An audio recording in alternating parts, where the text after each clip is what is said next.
बुजुर्ग मुसलमान हमारे कमरे में आए, बोले बाबा जी देश में इस समय जो हाल है, जो हालात हैं, इसके बारे में आप क्या लगता है, मुसलमानों के तो पीछे पड़े हैं। तो मैंने उनसे कहा कि मुसलमान होना अपने आप में गर्व की बात है, मुसलमान होना एक फख्र की बात है, बशर्ते कि वो मुसलमान हो।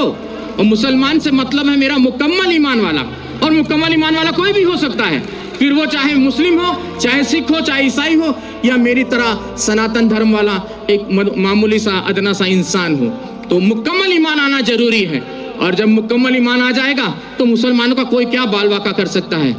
कहते हैं कि नूरे हक शमे इलाही को बुझा सकता है कौन, जिसका हामी हो खुदा उसको मिटा सकता है कौन। ना तलवार की धार से, ना गोलियों की बौछार से, रब का बंदा डरता है तो सिर्फ परवरदिगार से, और आपको किसी से डरने की कोई जरूरत नहीं है। एक छोटा सा किस्सा और आपको सुना दूं। कश्मीर की ये सत्य घटना है, हमें हमारे गुरुजी ने सुनाई थी। कहते एक मुसलमान जो सवेरे की नमाज होती है, फजर की शायद मेरे ख्याल से वही होती है, तो वो नमाज के वक्त वो जो है अपने घर से खोमचा बोलते हैं, छोटा सा ऐसा ठेला होता है जिसमें वो छोले और आलू उबाल कर घर से वो ले जाकर बेचते थे। और बड़े ही अल्लाह के बंदे थे, बहुत ही ईश्वर की इबादत करने वाले बंदे थे। तो वो खोमचा बेचते थे और अल्लाह अल्लाह करते रहते थे। जो आता था उनको जो भी पैसा देता था वो उस पैसे को लेकर वो वहाँ ख़त्म कर देते थे मामला। तो वो खोमचा चला लेते थे और दे देते थे किसी को, और कोई भी उनको, अब ऐसे भी लोग थे उस भीड़ में जो उनको खोटा सिक्का देकर चले जाते थे, और वो अल्लाह अल्लाह करने वाले व्यक्ति, उनका ध्यान सिक्के पर ना होकर अपने अल्लाह पर रहता था। ऐसे काफ़ी दिन गुजर गए।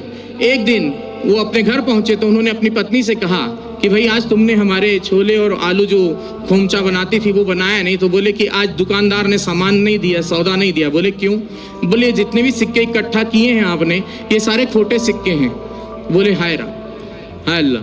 वो वहीं चुपचाप बैठ गए उस ईश्वर की इबादत में कि बोले हे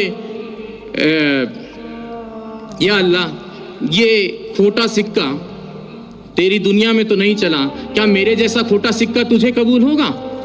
तो उसने उसी वक्त वहां पर एक नूर प्रकट हुआ और आवाज आई कि उस थैली में हाथ डालकर देख। और जब उसने थैली में हाथ डालकर देखा तो वो सारे खोटे सिक्के सोने की अशर्फियों में तब्दील हो गए थे। तो मुसलमान ऐसा होता है जो किसी खोटे सिक्के को भी हाथ लगा दे तो सोने की अशर्फी में तब्दील कर दे। तो इस चीज का ख्याल रखना चाहिए, मुसलमान को किसी से घबराने की जरूरत नहीं है। और मैं पहले से और काफी दिनों से, मुझे एक व्यक्ति ने कहा कि बाबा जी अब आप कलमा पढ़ के मुसलमान हो जाओ। तो मैंने कहा मुझे कलमा पढ़ने की जरूरत नहीं, मैं खुद ही पहले से जन्मजात ही मुसलमान हूँ।